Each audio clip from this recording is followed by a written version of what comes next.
আসসালামু আলাইকুম dear viewers, আজকে অত্যন্ত গুরুত্বপূর্ণ একটি লেসন নিয়ে আপনাদের সামনে হাজির হলাম। এখানে অনেকগুলো ইডিয়মস, ফ্রেজেস বা ভোকাবুলারি যেটাই বলি না কেন আমরা দেখতে পাচ্ছি স্ক্রিনে।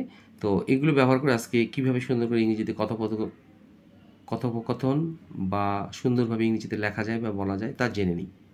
প্রথমটি হচ্ছে সিক উইথ ওয়ারি। বি হচ্ছে অ্যামেজার ওয়াজবার। Word sick, become seriously worried, অত্যন্ত চিন্তিত বা উদ্বিগ্ন। সিক টু ইয়োর স্টামাক, এই পাঁচটি 1 2 3 4টি একই অর্থ। মেক এসবি, এই এসবি ইকুয়াল টু হচ্ছে সামবডি, এসটি হচ্ছে সামথিং। তাহলে মেক এসবি, এই এসবি হচ্ছে somebody. Make somebody sick, make somebody কাউকে রাগানো। As sick as a parrot, very disappointed, sick at heart অর্থাৎ খুব বা অনেক হতাশ। আচ্ছা, এখন আসি সিক অফ সামথিং। এই সামথিং বা সামবডি বিরক্ত বা বিতৃষ্ণা। Sick and tired of, fed up with. Sick to death of SB, কারো মৃত্যুতে অসুস্থ। দ্য সিক হচ্ছে অসুস্থরা। সিক অর্থ হচ্ছে to get enjoyment. Sick to get enjoyment from doing strange or cruel things, মানে অর্থ হচ্ছে অদ্ভুত বা নিষ্ঠুর কিছু করে আনন্দ পাওয়া। মানে আমরা অনেকের খারাপ কিছু করে তাকে বিপদে ফেলে আনন্দ পাওয়া, সেটার কথা বলা হচ্ছে এখানে। আচ্ছা, অদ্ভুত বা নিষ্ঠুর কিছু করে আনন্দ পাওয়া মানে বিকৃত রুচির মানুষ। আচ্ছা, গেট সিক অসুস্থ হয়ে পড়া। ফল সিক, বিকাম ইল অথবা বিকাম সিক। আর সিকেন হচ্ছে অসুস্থ করা, এরকম কিছু একটা অর্থ। তো প্রথমটা আসে sick with worry. Be worried sick, become seriously worried, sick to your stomach. তুমি একা একা কোথায় গিয়েছিলে? আমি তোমাকে নিয়ে অত্যন্ত চিন্তিত ছিলাম। হোয়ার ডিড, এটা জেনারেলভাবে করতে হবে past infinitive. Where did you go alone, কোথায় একা একা গিয়েছিলে? I was sick with worry, আমি এখানে দেখানোর চেষ্টা করছি sick with worry. I was sick with worry অথবা I was worried sick, I was worried sick অথবা I become seriously worried about you. তুমি কোথায় গেছিলে? আমি তোমাকে নিয়ে অত্যন্ত উদ্বিগ্ন ছিলাম। আমরা হয় এই প্যাটার্নে করব। এই প্যাটার্নটা এই যে ওয়াজ কেন আসলো, এই যে বি ভার্ব কোথায় গেল, এখানে বি ভার্ব বসবে একটা। সিক, সিক হচ্ছে একটা SICK, সিক। তো এইখানে হচ্ছে বি ভার্ব, এটা হচ্ছে বি ভার্ব, বিকাম। তো এখানে আমি এইভাবে করার চেষ্টা করেছি। Why did you go alone? I was sick with worry, আমি খুব উদ্বিগ্ন ছিলাম। অথবা আই ওয়াজ ওয়ারিড সিক অথবা I became seriously worried about you. আচ্ছা, আমি আসন্ন পরীক্ষা নিয়ে আমি অত্যন্ত উদ্বিগ্ন বা চিন্তিত। আই অ্যাম সিক, এইখানে অ্যাম আসলো। আই অ্যাম সিক ওয়ারি অথবা আই অ্যাম ওয়ারিড সিক অথবা I বিক্যাম seriously worried about the inswing exam. Inswing exams হচ্ছে এই আসন্ন পরীক্ষা। কই গেল? এই আসন্ন পরীক্ষা নিয়ে আমি খুব উদ্বিগ্ন বা চিন্তিত। এখন আসি মেক সামবডি সিক অথবা মেক সামবডি অ্যাংরি। আচ্ছা, তোমার অশ্লীল কথাবার্তা আমাকে রাগিয়েছিল, মেড মি অ্যাংরি। এক কথায় ইউর লিসেন্টিয়াস ওয়ার্ডস, মানে অশ্লীল কথাবার্তা, লিসেন্টিয়াস ওয়ার্ডস অথবা ইউর ডার্টি ওয়ার্ডস, হয় আমরা এটা ইউজ করবো নতুবা এটা ইউজ করবো। মেড মি আমাকে করেছিল, তাহলে কি মেড মি সিক অথবা মেড মি অ্যাংরি, আমরা হয় এইটা করবো নতুবা আমরা এটা করব। আশা করি বুঝতে পেরেছি। আচ্ছা, তুমি একটা কাপুরুষ, তোমার কাপুরুষতা আমাকে রাগিয়েছিল। You are hypocrite, you are coward, যে কোনো একটা বলবো। তোমার কাপুরুষতা, your hypocrisy made me sick, আমাকে রাগান্বিত করেছিল। অথবা মেড মি অ্যাংরি, অথবা এটাও করা যেতে পারে মেড মি অ্যানয়েড, এটা করা যেতে পারে, আমাকে রাগান্বিত করেছিল, বিরক্ত করেছিল। হয় আমরা এটাকে ইউজ করবো নতুবা আমরা এটা ইউজ করবো। আশা করি বুঝতে পেরেছি। এখন হতে পারে সেটা হলো as sick as a parrot, very disappointed, at sick at heart, খুব হতাশ। অদ্রিতা নূরকে একা একা আইসক্রিম খেতে দেখে খুবই হতাশ। অদ্রিতা ওয়াজ কি হয়েছিল? As sick as a parrot, আমরা হয় এটা করব, নাহলে অদ্রিতা ওয়াজ ভেরি ডিসঅ্যাপয়েন্টেড, এটা করব, নতুবা আমরা কি করব? Adrita was sick at heart, এখানে ওয়াজ দিতে হবে।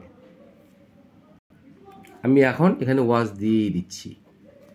হ্যাঁ, ওয়াজ তাহলে Adrita was sick at heart, কি করে, টু সি নূর, নূরকে দেখে অবাক, হতাশ হয়েছে, কেন, হ্যাভিং অ্যান আইসক্রিম অ্যালোন, একা একা আইসক্রিম খাচ্ছে, এটা দেখে, নূরকে দেখে অদ্রিতা হতাশ হয়ে পড়েছে।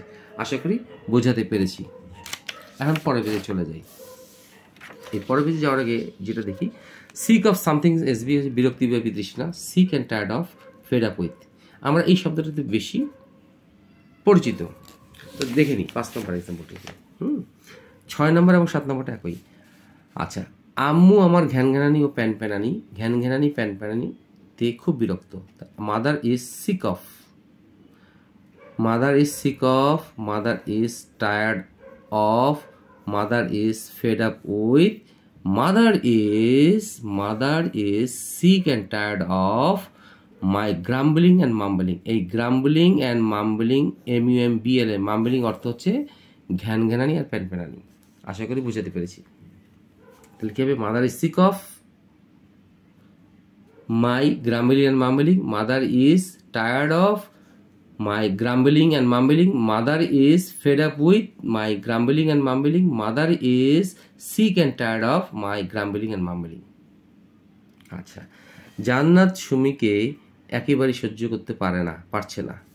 জান্নাত is sick of Sumi, Jannat is tired of Sumi, Jannat is fed up with Sumi.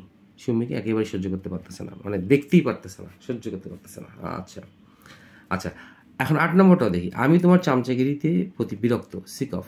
তাহলে কি, I am fed up with your flattery, I am sick and tired of your flattery, I am tired of your flattery. আমি তোমার চামচাগিরিতে একেবারেই বিরক্ত। আশা করি বুঝাতে পেরেছি। আচ্ছা, এখন আসি sick to death of SB, কারো মৃত্যুতে অসুস্থ হওয়া। এখন দেখি, তার অকাল মৃত্যুতে আমি একেবারে অসুস্থ হয়ে পড়েছি। I have been totally sick, আমি কি পড়েছি, অসুস্থ হয়ে, সম্পূর্ণরূপে অসুস্থ হয়ে পড়েছি, একেবারে অসুস্থ হয়ে পড়েছি, একেবারে। টু হার প্রিমেচিউর ডেথ, তার এই অকাল মৃত্যু, এই অকাল মৃত্যুর ইংরেজি অর্থ হচ্ছে premature death. To her premature death, তার অকাল মৃত্যুতে আমি একেবারে অসুস্থ হয়ে পড়েছি। আচ্ছা, আমরা বিকৃত রুচির সমাজে বাস করি। তাহলে we live in a sick society. দেখেন, ইন এ সিক সোসাইটি মানে হচ্ছে আমরা অসুস্থ সোসাইটিতে বসবাস করি। বিকৃত রুচি মানে যেখানে বিকৃত রুচিতে আমরা সমাজে বসবাস করি, মানে যেখানে বিকৃত রুচির মানুষ অনেক বসবাস করে। আচ্ছা, তুমি একটা বিকৃত রুচির মানুষ, you are a sick mind, you are a sick mind. এই যে আমরা সিক বলেছি, সিক মাইন্ড, এই যে এটা, you are a sick mind. তাকে জীবনে না পেয়ে সে ধীরে ধীরে অসুস্থ পড়ে। গ্র্যাজুয়ালি, ধীরে ধীরে, বা স্লোলি, এটা বলতে পারি, হয় আমরা এটা বলবো, নতুবা আমরা এটা বলবো। শি গেট সিক, সে অসুস্থ হয়ে পড়ে, অথবা শি ফল সিক, এটা বলতে পারি। আবার শি বিকামস ইল, এটা বলতে পারি। অথবা সরাসরি আমরা বলতে পারি শি সিকেন্স। দেখেন, এগুলো প্রত্যেকটা বিভার, এই গেটটা কিন্তু এক প্রকার বিভার। হ্যাঁ, সে অসুস্থ হয়ে পড়ে, সে ফল সিক, শি বিকামস সিক, অথবা শি সিকেন্স, অসুস্থ হয়ে পড়ে। কি করে, without getting him in life, তাকে জীবনে না পেয়ে সে অসুস্থ হয়ে পড়ে, ধীরে ধীরে অসুস্থ হয়ে পড়ে। আচ্ছা, অসুস্থদের দ্রুত হাসপাতালে নিয়ে যাওয়া হয়েছে। আচ্ছা, এখন অসুস্থদের, এই যে সিক, দ্য সিক, অসুস্থ ব্যক্তিরা, তাহলে কী হবে, দ্য সিক, সিকটা বহু বচন, have been rushed to the hospital. Have been rushed মানে তাদেরকে দ্রুত হাসপাতালে নিয়ে যাওয়া হয়েছে। অথবা the sick have been taken to the hospital first, দ্রুত তাদেরকে হাসপাতালে নিয়ে যাওয়া হয়েছে। তো আশা করি আপনাদের লেসনটি ভালো লেগে থাকবে। ভালো লেগে থাকলে অবশ্যই লাইক, শেয়ার, কমেন্টস করবেন। সেই প্রত্যাশা, আসসালামু আলাইকুম।